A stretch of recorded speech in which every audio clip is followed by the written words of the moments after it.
Along the Merritt Parkway, nestled somewhere between West Rock and the Big Apple, is the Lower Connecticut Corner, a funnel which for decades spilled Yankee drivers into New York State.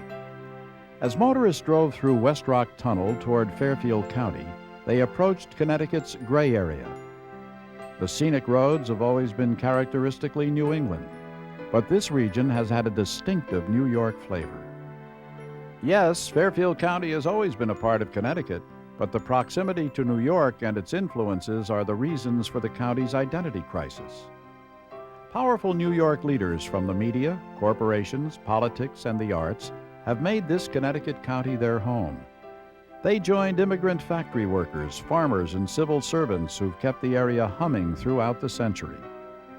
During the first half of the century, the county's powerful and ordinary citizens traveled through world wars and a Great Depression together.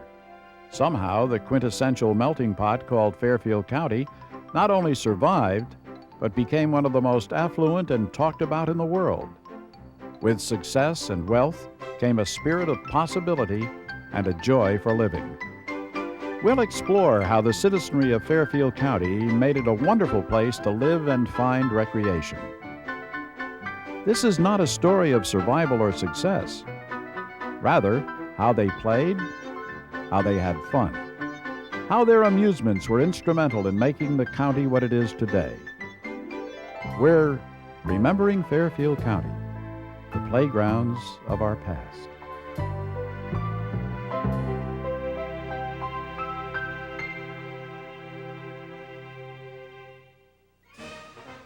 It's nice to look back on and see all the good things that were going on.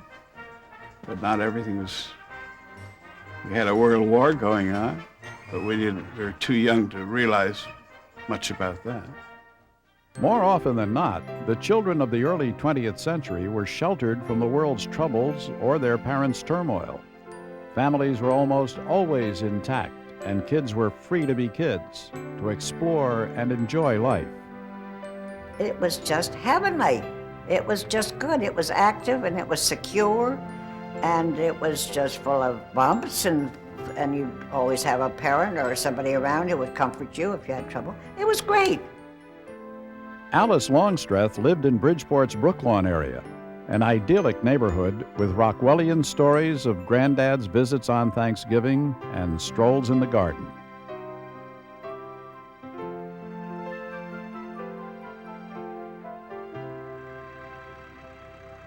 Almost everywhere was rural by today's standards, but some families were farther away than others from the hustle and bustle of the city. I was out in the woods most of the time because I lived 3 miles out of the town.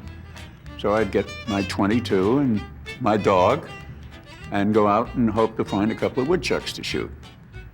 Occasionally, you'd look for a pheasant. They were very hard to hit with a .22. It was a wonderful childhood in town. Many of us belonged to the Boy Scouts, of course, Cub Scouts, Boy Scouts. The girls belonged to the Girl Scouts. And it was different in those days, you know. I guess it still is. The boys were boys and the girls were girls.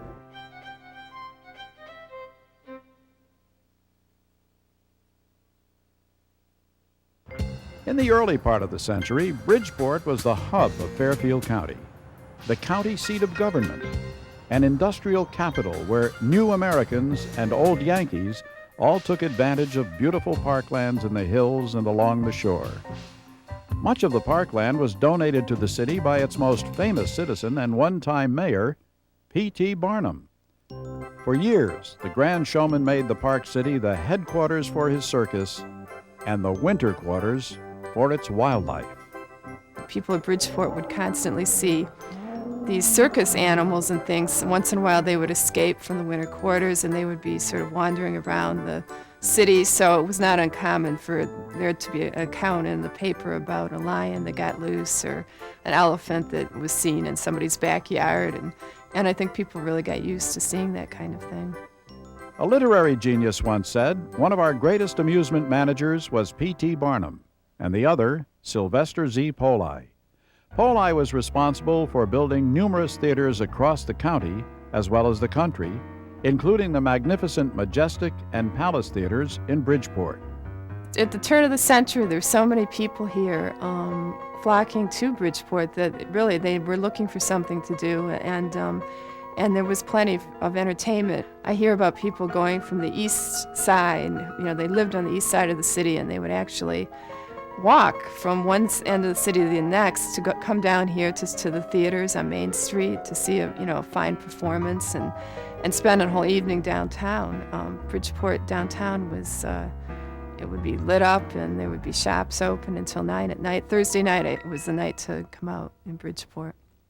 Bridgeport was so active at the turn of the century, the city's floating palace, the Rosedale Steamboat, ran for 30 years as a day line between New York and Bridgeport. Ticket holders paid $1 for the round-trip excursion. Down Route 1, another shoreline manufacturing town attracted tourists. Norwalk residents were pulling a livelihood right out of Long Island Sound, and visitors were eating it up. Norwalk was called Clam Town. So you came down if you wanted clams, and you would just eat clams until they came out of your ears, and then go home, because you didn't have refrigerators. Norwalk's immigrant groups also took to American amusements. They found ways to celebrate their individual successes and cultural heritages. Stamford, like the others, started as an agricultural community. But the beautiful countryside with shoreline to the south, rolling hills to the north, and buildable flatlands in between soon became a most desirable residential community. The city's forefathers made certain it remained that way, making it one of the first towns to recognize the value of urban planning. The downtown theater district along Atlantic Street made up the cultural spine of the city. The plan also included 650 acres of protected parks. That foresight made Stamford a charming New England city. All of these wonderful movie theaters, you went downtown, or if you lived in Chapin by the water, you went uptown. But at any rate, everything was centered around Atlantic Square. The theaters were close together. The places to get a hamburger or a soda or anything were close together. And you could go downtown for an evening's entertainment. Topping the county to the north was the hat capital of the world, Danbury. City residents had so much pride in the fine derbies they produced, baseball teams in town would don them even as they turned a 4-6-3 double play. Unfortunately, the pitcher had to use a cap because his derby fell off each time he hurled the ball. Danbury, not to be outdone by the Fairfield County cities to the south, also provided culture to its citizenry. It would, however, become most famous for its wondrous agricultural fair.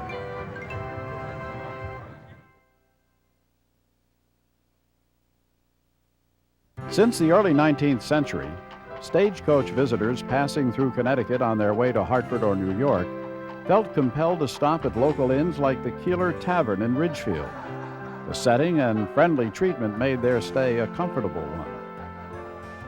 Eventually, the charm of the smaller towns outside the cities flourished from an influx of city folk. Bridgeport residents were attracted to Fairfield's low taxes, moderate real estate prices, and outdoor space. They saw it as an opportunity to escape the noise and congestion of the industrial city. Certainly, the suburban towns would find their own quaint expressions of amusement and recreation. In the bucolic town of Trumbull, the train would bring visitors to Parlor Rock, where even the most proper ladies dared to ride the water flume. In Greenwich, powerful millionaires from New York settled on great estates to escape the Empire State's taxes.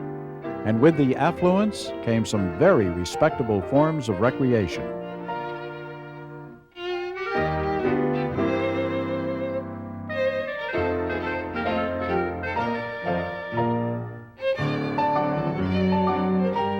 While the suburbs attracted the leisure class and the cities continued to industrialize, rural Fairfield County villages continued their agricultural heritage.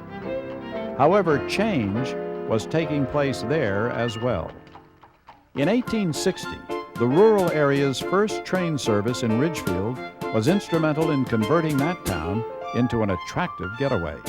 We had a lot of summer residents. The people that from the city would come up for the summer, or many of them came up weekends, or like in the spring and the fall, they closed the residents in the winter, but they stayed here all summer long. We had summer residents and we had winter residents. In the 1920s, wealthy New Yorkers attracted by the short train ride moved into pastoral Ridgefield and built their summer mansions. The same thing would happen in town after town throughout the county. Metropolitan commercial artists in search of inspiration also found their way into Fairfield County. Eventually, an enclave of illustrators developed in Westport, New Canaan, and Ridgefield. One of the more well-known communities was the Silvermine Guild of Artists. Having the colorful characters in the community brought a greater local awareness to the arts, concerts, art classes for the young, art exhibitions, and community theater. In Westport, that often meant professional actors taking part in the Firemen's Frolic. In Silvermine, there was a similar thing. It had lasted longer and probably was a little better, called the Silvermine Sillies. And very good people both wrote for that and acted in it. And I had good luck again when I was an art student to be involved. The quaint yet cultural communities of southern Connecticut became more and more attractive to out-of-towners. Family farms that had been in operation for generations would eventually give way to tourism. Farms became golf courses, hunt clubs, tennis courts, and country clubs. Summer cottages sprang up in Wilton, Darien, and Brookfield. Large tracts of land sold for as little as $50 an acre. People looking for good air would turn the county into vacation land. The great demand for leisure life activities accelerated the growth of the entertainment industry in the county.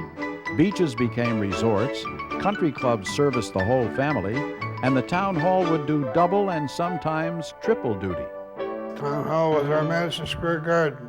There would be a dance there tonight, would be a basketball game tomorrow night, and so on and so forth. There's always something, moving pictures, silent pictures.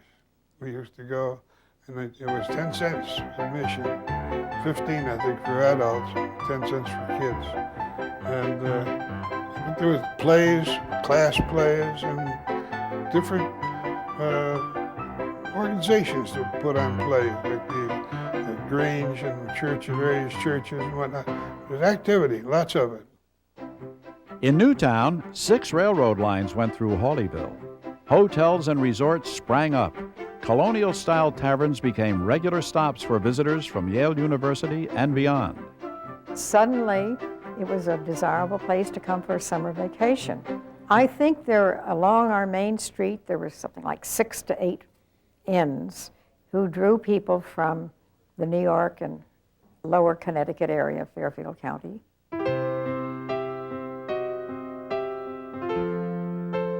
Well, after the turn of the century, the nature of tourism up here changes. With the coming of the automobile in the teens, you now start finding that the facilities up here now start to cater to day trippers, people coming out of Bridgeport, for example, coming up for lunch or coming up for a late afternoon snack or even dinner, and then going back down into the city during the course of the evening.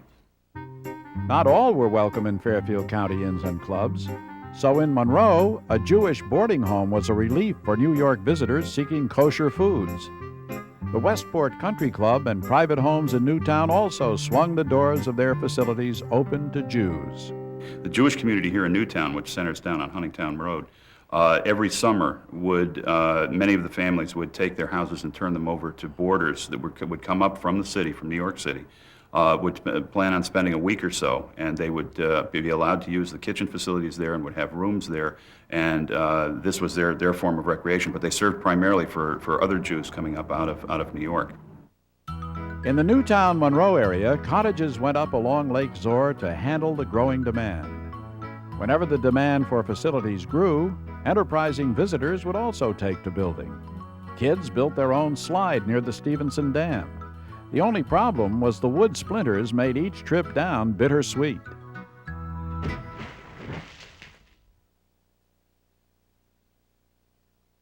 If the kids at the Stevenson Dam were resourceful, the folks at Connecticut Light and Power were ingenious.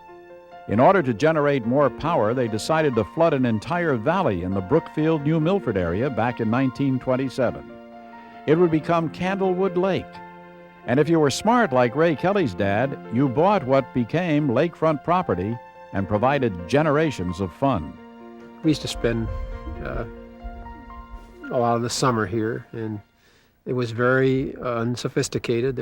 We had no telephone, no running water, no plumbing facilities, no electricity, and we loved it. And we always had a gang. It was usually 2 or 3 families would be here with us. And we didn't generally go anyplace else in the summer. This was our vacation. And it was a beautiful spot. It was quiet. It was like being a million miles from anywhere. We used to do a lot of swimming. When we got old enough, one of the big treats was that they would let us swim across the lake. Long Island Sound, the Housatonic River, and interior lakes were the area's greatest amusement resource. We'd go to the beach club and go swimming, and there were rafts then at the beach club, and we'd go up swimming up to the raft, and then it was the usual thing. The boys would try to push the girls off the raft. Same old kind of stuff. Whipping winds and open waters made sailing a religious experience for some. To the passionate sailor, it was more than mere fun. It was an adventure. On the water in a sailboat is not a proper place for a human being. It's good for fish, it's good for birds. But a person can drown. And you don't have any control over the wind, or a storm, or the lack of wind. So you're very much on your own in a sailboat. You have to learn to cope at a very early age. I remember my father doing the proverbial throw me off the dock with my clothes on, can I swim? Okay, if you can get back to the dock and you don't drown, then you can go sail the dinghy.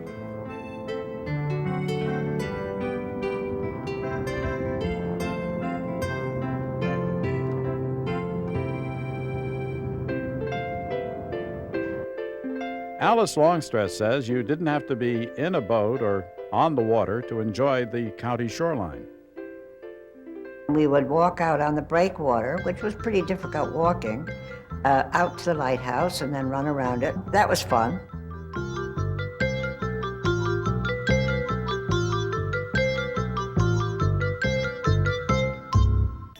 The temperatures dipped pretty low in Connecticut, but the desire to get out and have fun remained feverishly high in the winter.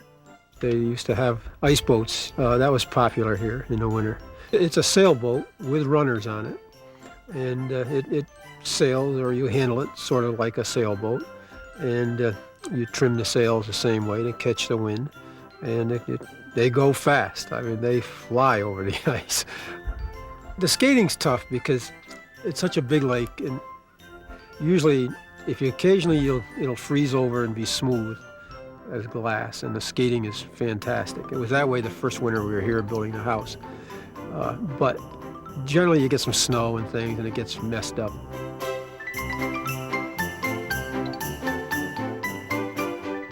We would go up to the Brooklawn Country Club to slide down on that wonderful golf links, on skis that my father had gotten at Abercrombie and Fitch, which were nothing but wooden poles like with a little leather strap over it. You stick your foot in the strap and go sliding down without any control, but have a good time.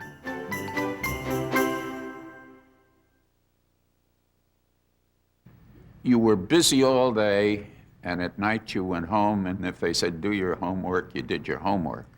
It was a very organized life, but it was fun. We just spent all day in the summer, in particular, playing baseball, going to the beach, playing, you played Ringalivio at night. You made your own fun. Grown-ups were not involved. We were 11, 12, 13 years old. We would ride our bikes 2-3 miles to play our opponents. And it was all, the amazing thing is, and a lot of kids today, I think can't comprehend this, there was no adult involvement. The kids were very entrepreneurial. You made your own fun. We played outdoors a great deal. And in fact, we'd leave school and go home and maybe get something to eat and then go outdoors and play. In fact, we were encouraged to always stay outdoors and play. Don't come in, children, unless you are sick or something. Well, you're seeing me at about age 8, climbing a tree and then teasing the dog to see whether he could come up the limb behind me, and he never could, but I would shake the limb and he would jump up and try to catch it. We had a game we played. A marvelous dog. No pedigree, no pretension, just had fun. We had a gang, or a club we called it, that you had to earn your way into. You had to be able to climb a tree. And you had to have a dirty handkerchief in your pocket. And if you met those requirements, then you belonged to our club. You could hide out in the tree house, and I say hide out because one of our problems was the big kids at the other end of the street. Well, everything about being a child is character development. May be good, may be bad, but it's all character development. Sure, the challenge of climbing that pine tree, the challenge of skiing down a hill without breaking your neck, the challenge of sailing without getting drowned. That sense of adventure made outdoorsmen of many of the locals. Their diversions took them into the wildest parts of Fairfield County. The chase was on as hunters pursued their prey. Early on, it was coon hunting, a popular pastime of the 1920s and 30s. My two brothers were great coon hunters, and they'd do anything. They had to get a good dog. I can remember them going to Virginia one time to buy a black and tan coon hound, and paid a lot of money for it, really. They got 62 coons that year.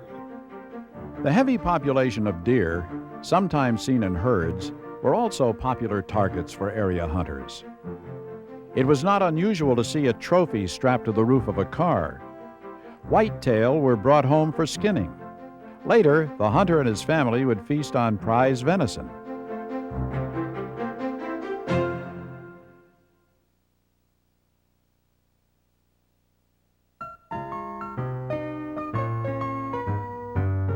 Standing as a monument to arguably the most popular form of nightly entertainment are the cavernous Majestic and Palace Theaters on Main Street in Bridgeport. At one time, theaters from Greenwich to Stratford filled as vaudeville acts kept patrons laughing. Sylvester Poli, one of the greatest theater builders in the world, was especially active in Connecticut. Due in large part because of his work, Bridgeport at one time had 23 theaters, 17 in its neighborhoods. Well, it was a natural stopping place between Boston and New York for people to stop here and go to the theater. So, in a way, the population here was very educated and were actually, would go to see entertainment. He knew that. So, to start any of the shows here would really take off in New York. If they did well here, they would do well in New York too. The theater's most popular attractions became the motion picture. Every town had at least one theater. How many people does it hold? 1,500 or something like that? Can you imagine a movie theater today with that kind of capacity? It was always the center for the newest and best movies that came out, and therefore very popular. Of course, people came by trolley car mostly to get here. Fun mostly, at the time I'm talking about, just before the war and for some time after, was going to the movies, really. It was a big thing in Westport, or the only thing. Well, Westport had the Fine Arts, its own little movie house. You mostly came to South Norwalk, where the Palace and the Empress ran first-run movies. At that time, when a picture came out, a big picture came out, it took a while till it got to your local theater. But they always had the first run. It seems to me now when a picture comes out, everybody has it at the same time. So going to the movies was a big thing. I'm sure you've seen movies of the old Art Deco theaters and the classic theaters with the chandelier and the Wurlitzer organ that came out of the... As you walk into the lobby, you'd hear the organ. You'd sit in the red velvet seats and get ready for the Fred Astaire, Ginger Rogers picture, or 3 acts of vaudeville.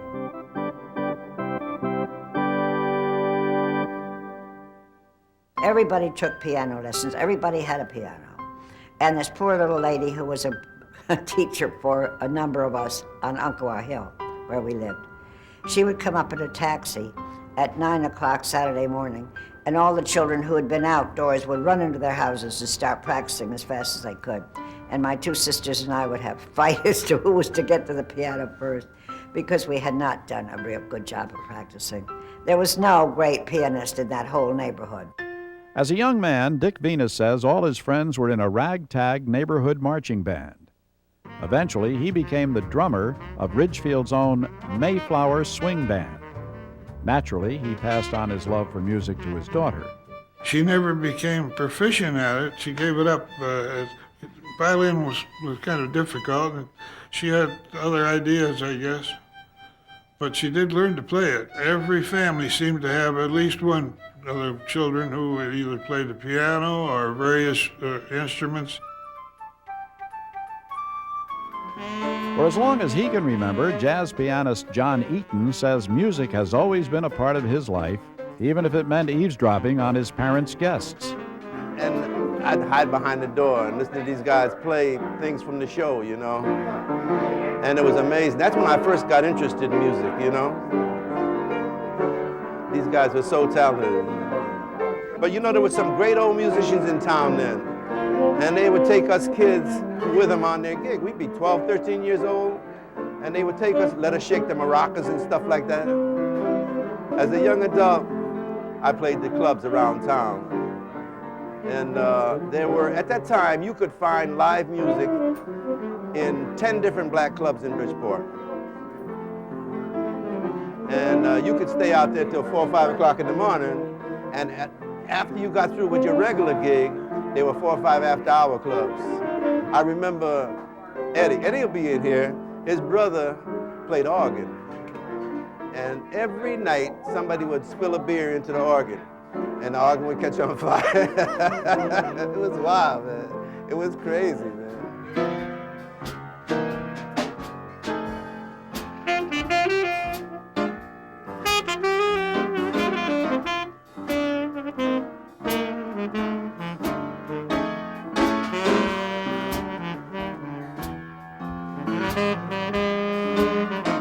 What jazz does is compensate for the frustrations that you have as an individual. It ain't no fun being black in this society, in the American culture.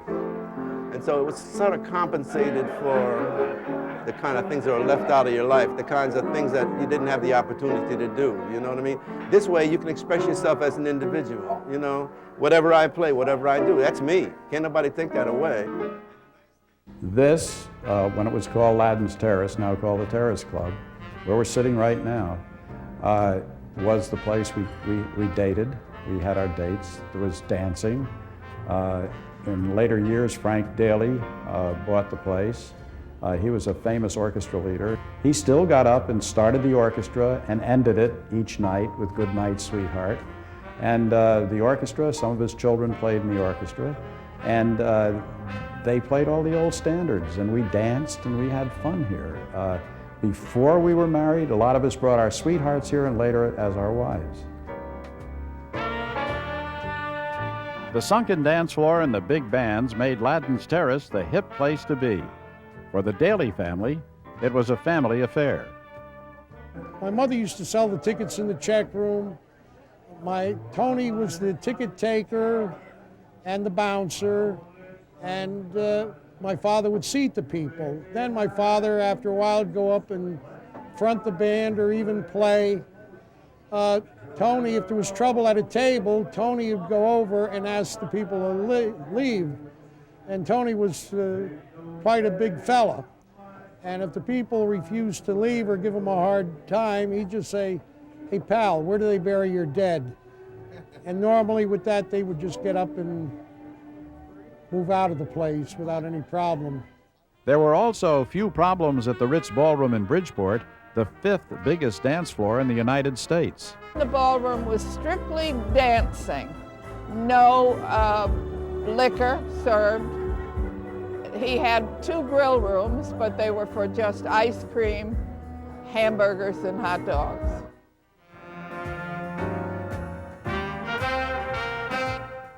They'd have the big bands there. Oh, it was wonderful to dance.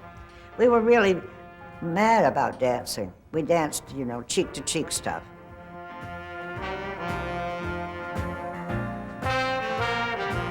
Their main feature, actually, and the bulk of their successful years were done with the big bands, with which we're all familiar. Tommy Dorsey, Jimmy Dorsey, Benny Goodman, all the well-known names played there. If you were a dancer, there was no more heaven in the world because that floor was so smooth and so satin-like. It was like glass.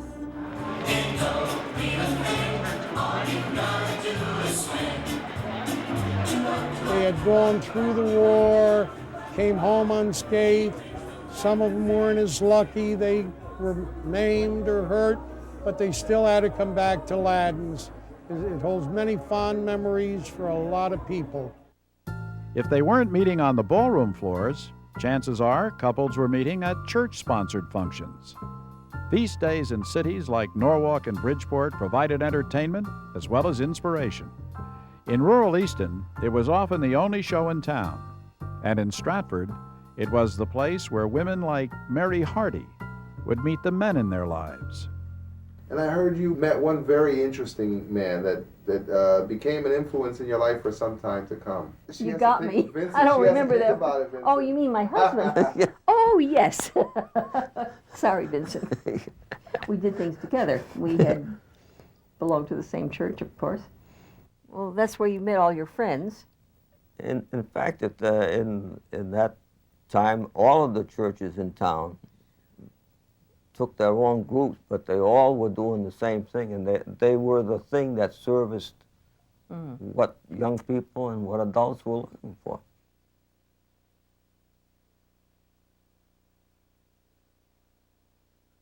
Well, we got together more. I think the idea of people entertaining with dinner has sort of gone out of fashion. The so-called dinner party doesn't happen like it used to. There was a general circuit of people who would go here for dinner one Sunday evening and to another one another Sunday evening, but it was the same group on each gathering.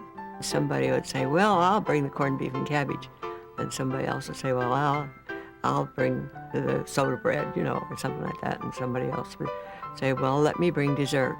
And we would get together, a group of us, of any number, whoever wanted to come. And it was kind of fun. We kind of made our own amusement. First of all, many families had pianos in those days, which they don't have today. And it was always a lot of fun, gathering around the piano and singing and just having a good time. Well, in the 20s and 30s, the late 20s and early 30s, we went to Roten Point, which was a wonderful place, had a trolley car with open cars in the summertime. 5 cents bought a trolley ride from the outskirts to Roten Point Amusement Park. Oh, that was a wonderful amusement park. The steamers used to come up from New York on Sunday, you know, so you would go down on a Sunday to watch the steamer come in and see all the people get off, and they'd sit there in the grove and eat their lunch. And then they had dance hall. They had a big dance hall there that went out over the water. We all went down, took the bus down to Roten Point, and that was the first time that I had gone on the roller coaster, and it was terrible frightening to me. I was scared to death, but I was glad to get off, and I never went on again.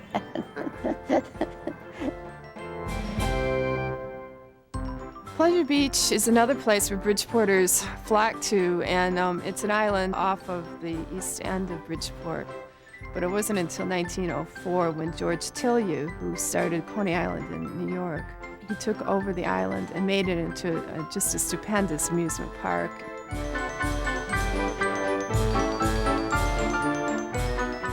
In later years, Pleasure Beach would be the city's largest attraction, providing entertainment for the entire family.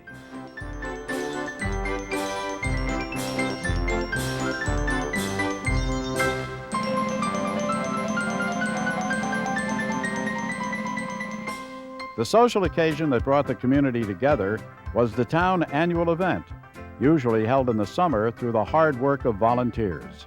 As far back as 1912, the Fairfield Outing Club held their annual sheep roast. Later, one of the town's most popular events was the Grange Fair.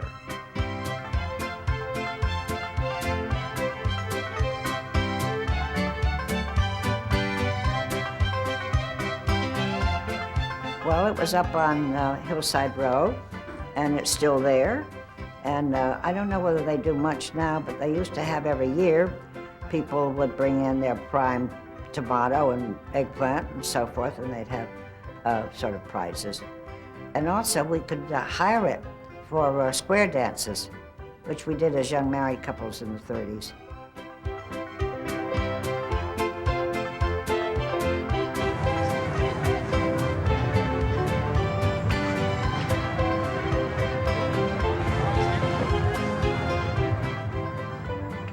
Charles Bohr. He had a home in Bellhaven, and he had a farm of many acres out on Round Hill, the back country, and that is where the Scottish Games were held for years. And I went out several times.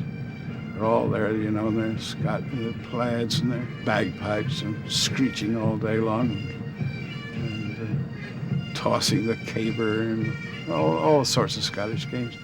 And it was worth seeing. And people would go out every year. And of course, not just Greenwich people, but they came from miles around.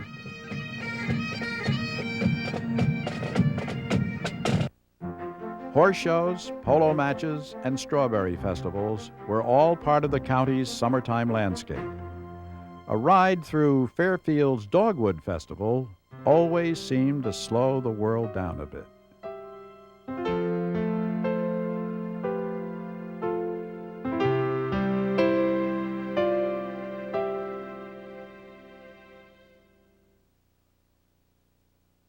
Outdoor activities were usually not seen as critical community issues, but sometimes individual, family, or community honor was defended through sport. Guardians of bragging rights often began their training at an early age. And every spring there was a field day, and all the kids would get out and race and high jump, and there were tennis matches. The parents always came.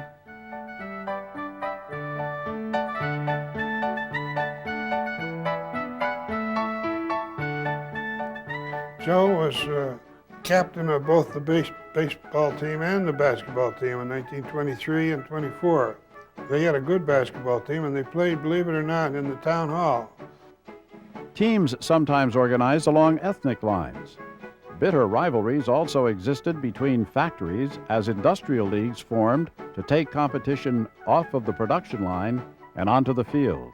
The factories all had strong sports teams, baseball, basketball, it's common knowledge among some old-timers how a factory like the Yale Town in Stamford that employed as many as 10,000 people at its height in the 40s would recruit athletes for jobs because they were good baseball players.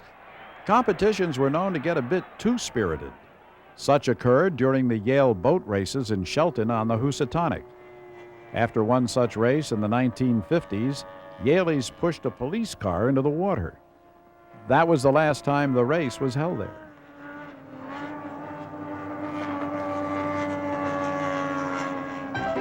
Auto racing on Sport Hill in Easton provided healthy competition among groups and friends, and more often than not, the games brought opponents and their communities closer together rather than farther apart.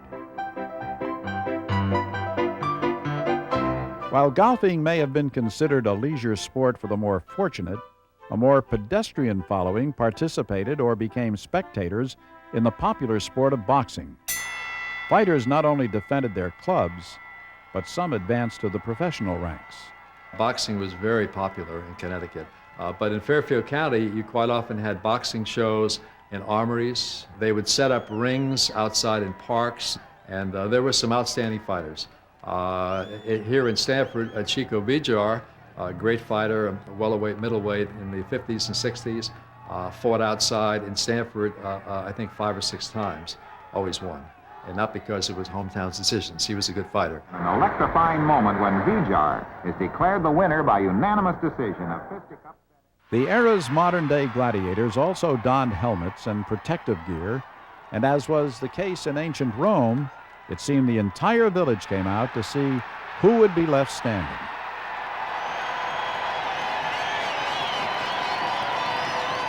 There'd be 10, 12,000 people at Boyle Stadium here in Stamford at the game, and it was a tremendous game. It was there was great civic pride if you won. The high school sports was big, was very big. And again, especially before television came on in the late 40s, early 50s, high school sports was pretty much it.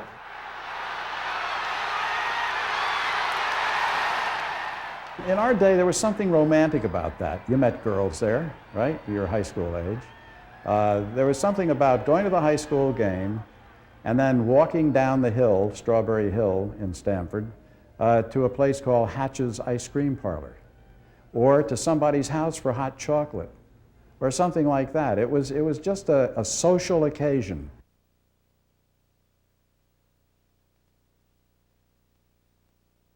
The 1860s may have been dominated by the Civil War, but Fairfielders of the era continued to play baseball. And unlike most towns that prohibited baseball on Sundays, Fairfield tolerated Sunday games as teams like the Greenfield Resolutes and the Westport Rip Raps took the field. The game became a favorite in the backyard as well as at the ball field.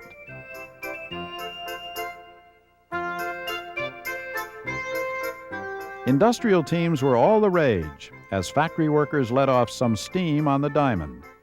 The Bridgeport Bees became one of the area's hottest semi-professional baseball teams. Often, spectators saw major leaguers swinging for the fences, and sometimes they saw entire major league teams come to the area. Back in the 20s, 30s, into the 40s and 50s, you'd have major league teams which, while traveling from one city to another, when they would have a day off, would stop off in the city, let's say Stamford, and play an exhibition game against a local team of what you would call semi-pros, who may be making $5, $10, $15 a day. And there was one situation where the St. Louis Cardinals made not one but two appearances in Stamford, one in 1938, one in 1941. I did not see the first game, but I not only saw the second one, but I was the bat boy for the Cardinals. The train pulled into Stamford on Monday morning. Players were greeted there by a band, the mayor, and that night they played a local semi-pro team at Mitchell Field. It was a closed-in ballpark over by Cummings Park in Stamford. Amazingly, they lost. They lost to the Stamford team, which had a lot of ringers. This was not like the all-factory team of 1938. The love affair with the game culminated in 1951, when the descendants of the area's baseball pioneers won the Little League championship for the town of Stamford.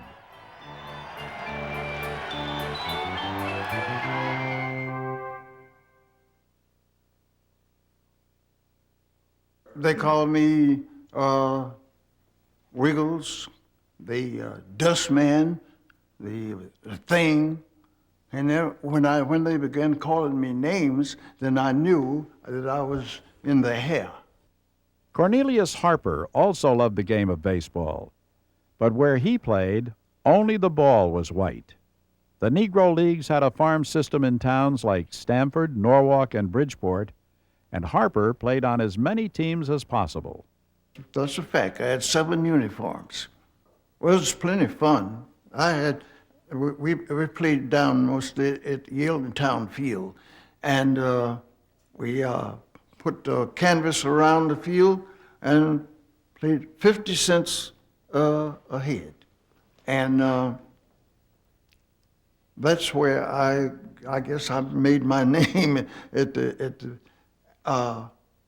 Yieldingtown Field, because it was always knocking a ball out of the park. This is the glove that I played with in 42 at Hoboken, New Jersey, against the minor league team that was AAA.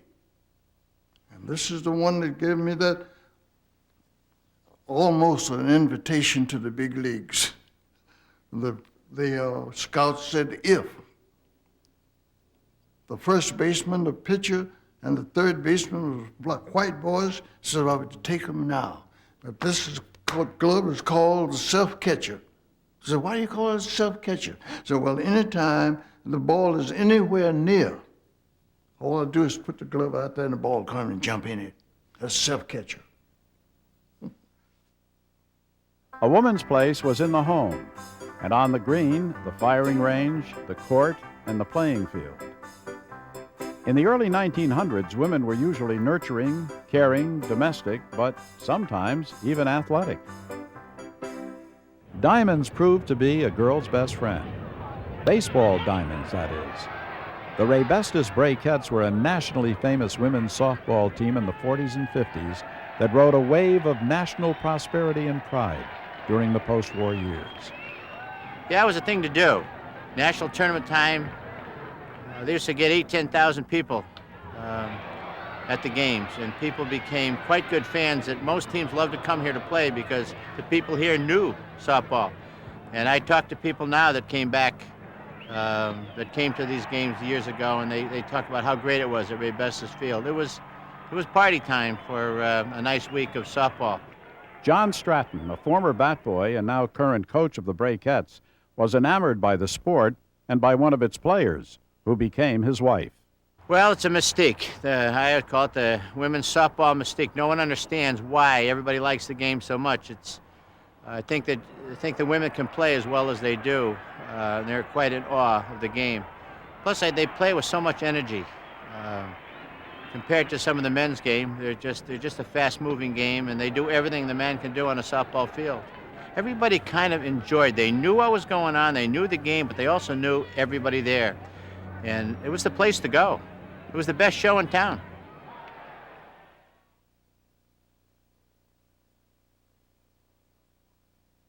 If there was one form of entertainment Fairfield County can claim ownership to, it would probably be the circus.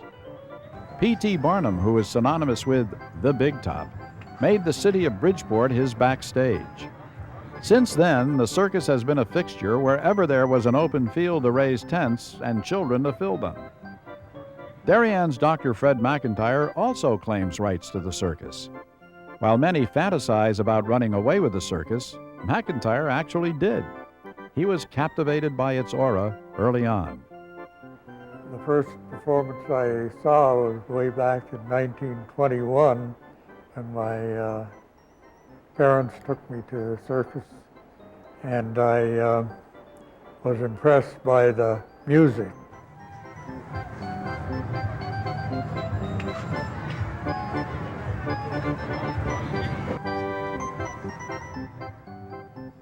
McIntyre so loved the circus, he's always shared it with his family and captured it on celluloid for posterity.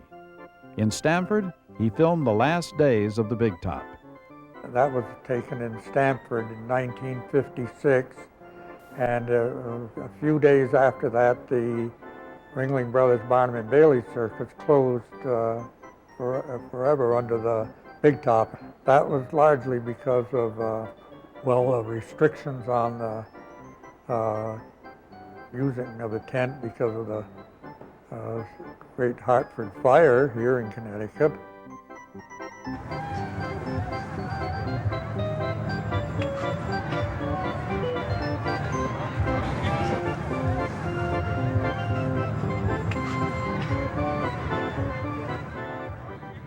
I can't think of any other type of entertainment where in any place in the world that you can go and know what is going on, not have to know the language. You know what's going on in a circus.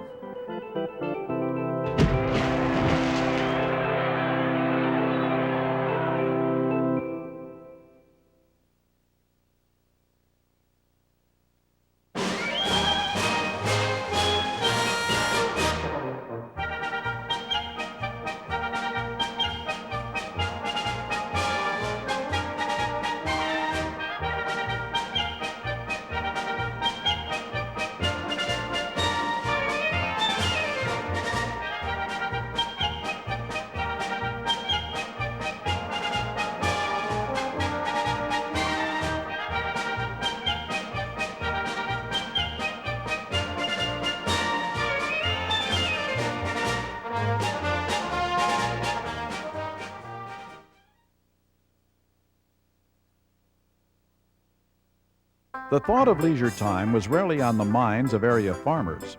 Even the agricultural fair, which was fun for spectators, was still hard work for the farmhand. Nevertheless, it was an opportunity to spend some time away from the farm and show off the season's harvest and livestock. The agricultural fair was a common sight from Newtown to Fairfield. The fair in Danbury started in 1869. Soon it would become the biggest in the area, eclipsing some of the smaller fairs. Horse racing, concession stands, and agricultural exhibitions kept the early fair popular. Jack Stetson's family owned the fair since the 1940s. For a period, he lived on the fairgrounds as a child, became its caretaker, and later the operating manager. Stetson remembers when his step-grandfather, John Leahy, took the first steps toward making the Danbury Fair a major attraction. He began to put in amusements that appealed primarily to kids to give the place a joyful, happy look. He really predated the Disneyland thing by quite a few years with his ideas. The idea of an agricultural fair where farmers would pay to bring their goods to market was gone. The Danbury Fair became a full-fledged amusement park. It was all part of Leahy's plan. He then began to introduce theme villages, the first one being the New England Village, which was created from an indoor panorama that had been on display in Grand Central Terminal for a year. Along about 1955, riding on the tails of the Davy Crockett phenomenon that Walt Disney did revive, he built a Western Gold Town village. During the 1960s, in order to continue to appeal to the New York audience that seemed to be coming up here, he built a replica of Old New Amsterdam, which of course was the historical New York. He had introduced a lot of free music shows and clowns and magic shows and unusual acts that people could just wander around the grounds and discover and stand there for a few minutes and enjoy and go away with a smile on their face. And if he was able to accomplish that, he was happy. The stock car races were very financially successful and weekly drew over 7,000 people for over 20 years, all summer long. Visitors came from miles around to see the Danbury Fair's inland oval water raceway. For decades, the fair thrilled its guests.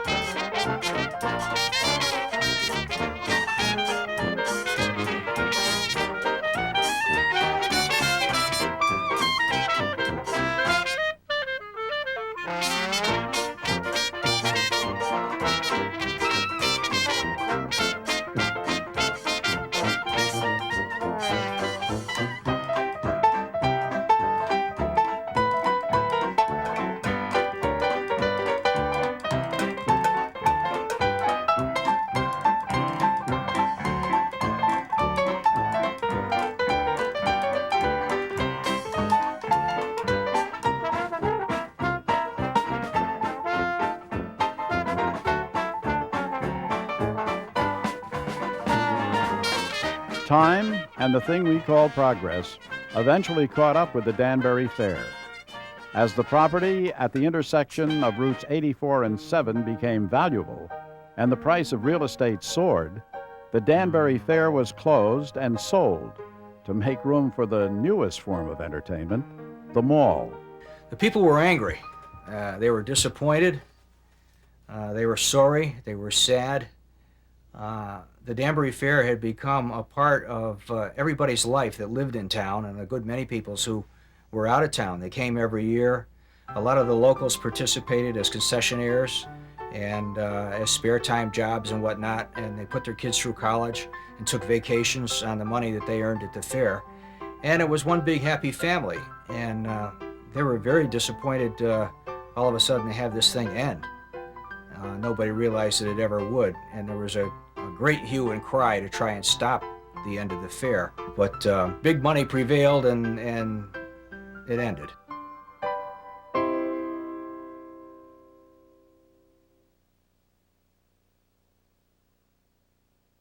Former amusements, such as the Danbury Fair, have become a part of the area's past, part of local folklore. Coon hunting is no longer popular or necessary. The vaudeville theater is closed, and the trolley tracks have long been dug up. Their value as diversions during a time of war and depression were priceless to the soul. Indeed, the pastimes were essential to the development of Fairfield County towns, vital parts of our communities. To those who lived through the period, they provide vivid memories of a marvelous time. I think it was a wonderful life. And the pressures were not emotional, and it wasn't keeping up with the Joneses. As I look back on it, I'm very, very fortunate that I lived in this century, which is so magnificent but so dreadful in so many ways, and that I lived through the 2 wars and through the Depression, and then we had a lovely time. I'm glad that I lived in that period. The boys and girls today have missed a lot. Now everything's done for them. Despite today's frenzied pace, some pastimes continue to make people happy and provide a diversion against a quickened pace of life. Baseball, sailing, music, and the circus remain as means of merriment. I still think it's a popular form of entertainment, and I think it's one that everyone can find something to enjoy. And the nice thing, the really nice thing about music is that's B flat, you know? That's B flat today, it's gonna be B flat tomorrow. It ain't gonna change. It don't have mood swings. Music is music 24 hours a day forever. Sailing was adventure. You can't catch me, I'm all by myself. Get away from all you parents and adults that try and tell me what to do.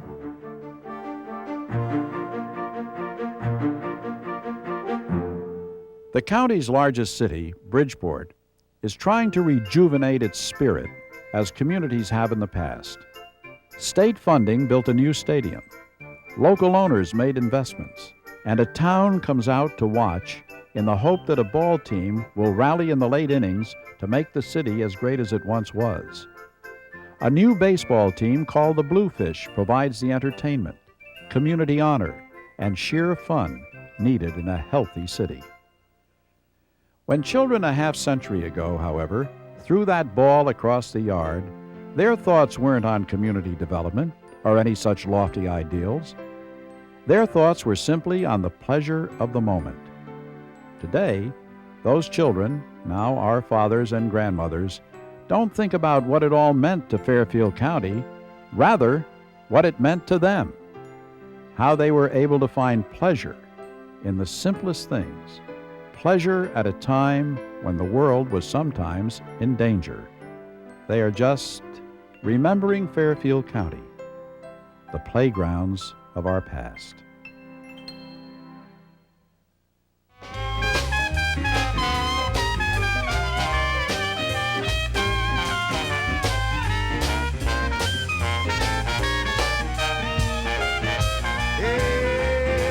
Sikorsky and Tommy Dosky loved Bridgeport.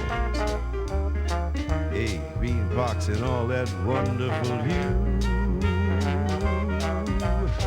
You act fast and free, but you're not fooling me. You're my lady love, you're the hand in the iron glove. A green box, many beaches send me in Bridgeport. Here I am, and here's where I'm gonna be.